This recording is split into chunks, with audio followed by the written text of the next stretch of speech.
দেখো আইসক্রিম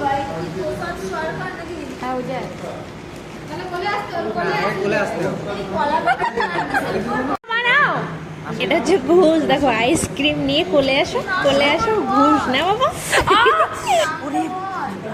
লুঙ্গি পার্স দেখি ভাই, হাসি মজা কান্না অনেক অভিজ্ঞতা নিয়ে বাড়ি এসেছি।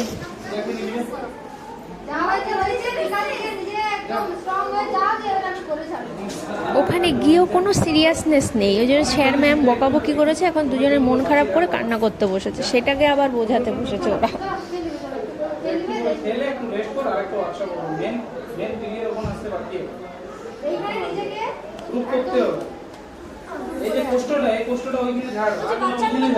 বাচ্চাগুলোকে খাই দাও। কি বলবো বলো, ওদের বয়সটাও তো দেখতে হবে।